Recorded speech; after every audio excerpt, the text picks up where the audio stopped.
EVIA. Thank you so much for being here. Today we're going to run through my arrangement of Carol of the Bells from my Winter Violin Collection. Honestly, this is the best version if you want to sound impressive with easy tricks.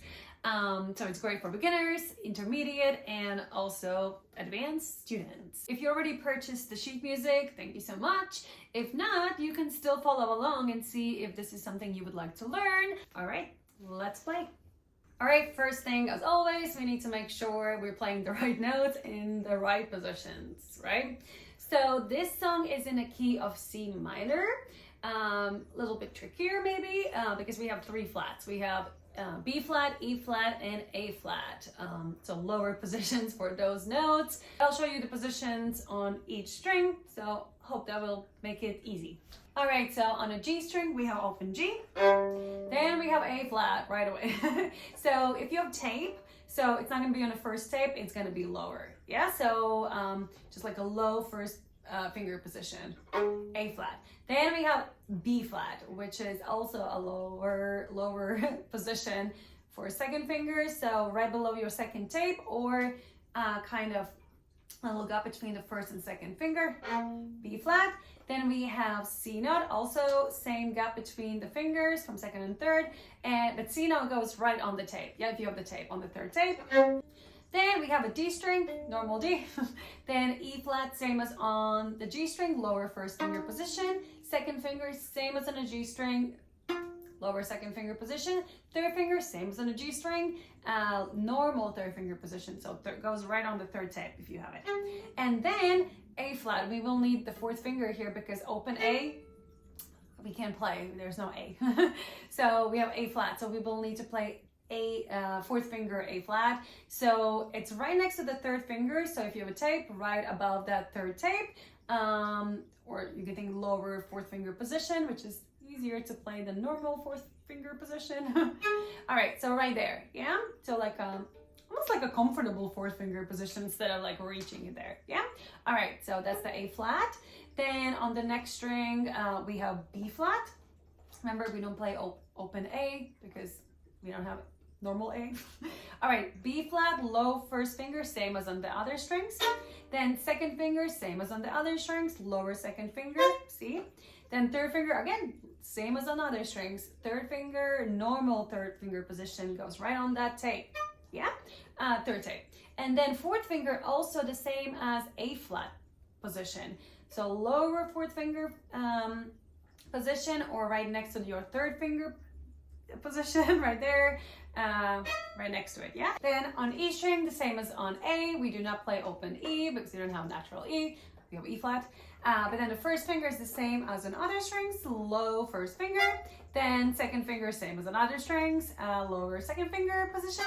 Then A flat we have, so that's the one that's a little bit different. We have A flat, so it's gonna be right next to that second finger. So basically, it's gonna go on that second tape if you have the second tape. Yeah. So that's how low it is. Yeah, lower third finger position, and then fourth finger is B flat, which is the same as on the previous strings, like a lower fourth finger position. Yeah, or you can think right about that third tape. Then you also have a note that's higher than the B flat in the song.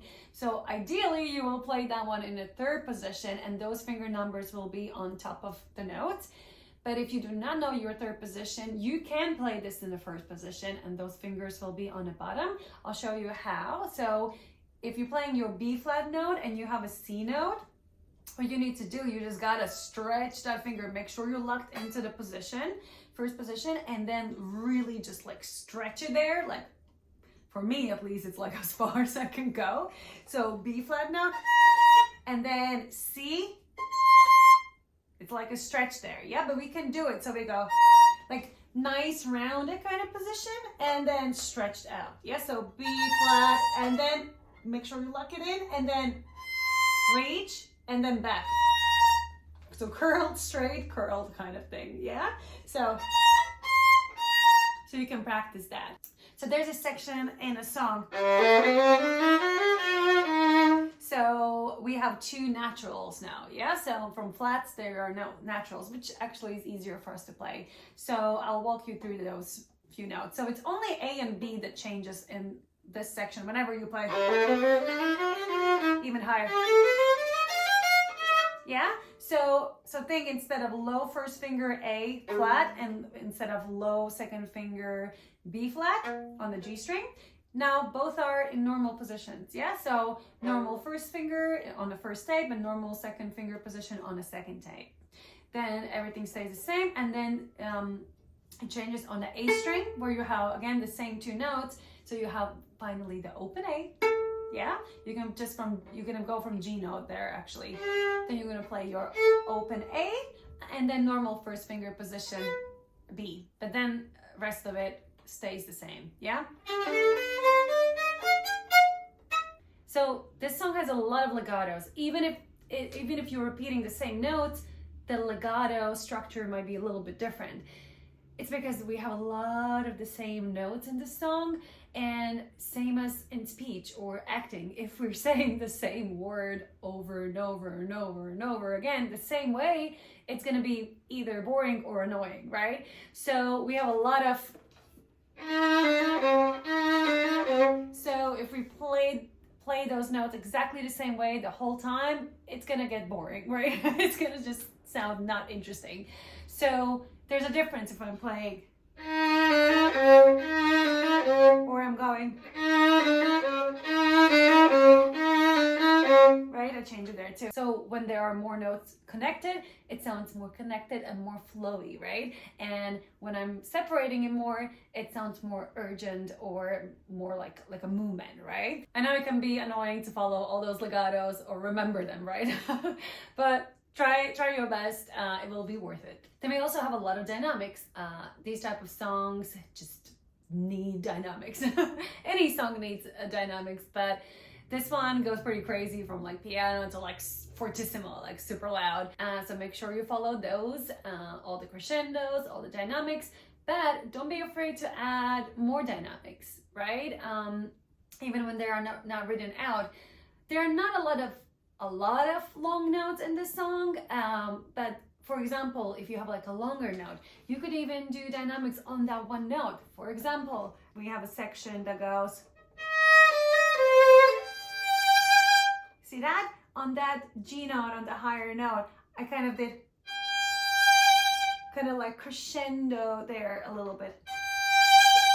And then a fade at the end, right? So on one note, you can do that. And obviously remember, you can add vibrato all the time, as much as you can, whenever you want to. You want to try to push the bow like as long as possible, even when we have busier rhythm. Obviously, I could play shorter bow. That's if I wanted to play more softly, right? But you see what I did? I was pushing like half of it. So kind of push it longer, and as smoothly as possible, like the connection, right? We don't want to hear, right? So just think like continuous movement here will get you a continuous sound, like even tone and even sound. And then for forte and fortissimo parts, definitely long bow, push it, because even if it's a faster note, you gotta go faster, right? But then you can apply more pressure, so you can get like nice and rich tone there, yeah? Also, dynamically, there's a section with 3 crescendos in a row. They're there for a reason, because I didn't want you to go just from super quiet to super loud. I wanted you to treat each section separately, so kind of going from quieter to louder, and then quieter to louder. And also not always from, piano to mezzo piano to mezzo piano. That's why I didn't put these symbols there. We want to kind of start from soft, right? Get a little bit louder, then take it a little bit back, not all the way back how you started, but a little bit back, and then get a little bit louder this time. And then the third time, even louder, yeah? So that section would go like this.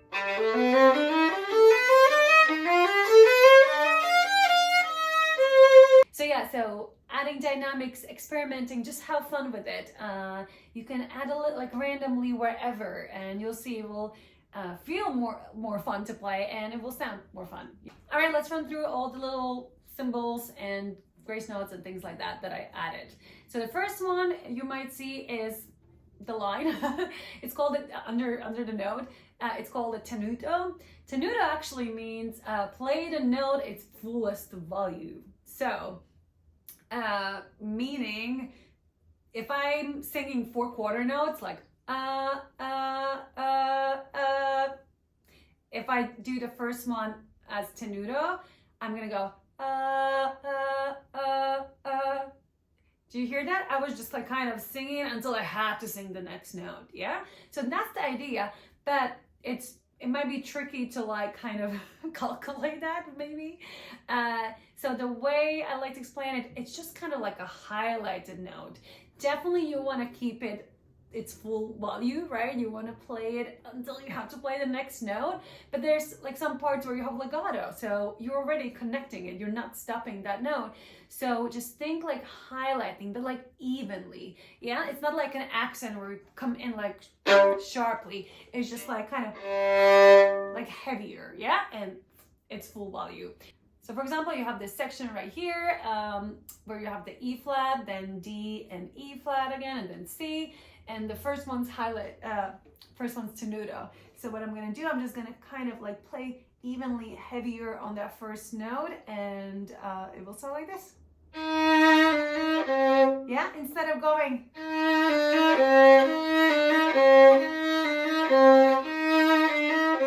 See that? There was a difference, right? Also vibrato helps, obviously, always adding vibratos.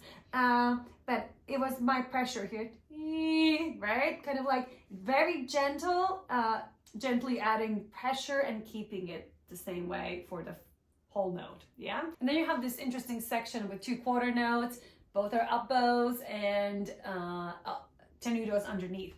So the reason why I did it, because I didn't want you to go just like simply connecting. I wanted to separate the notes like this. Heard that? So the trick is that we're not stopping the bow, yeah? If you stop it in the middle, it's not the biggest deal, but the trick is that you kind of apply a little bit of pressure for the first half of the bow evenly, right?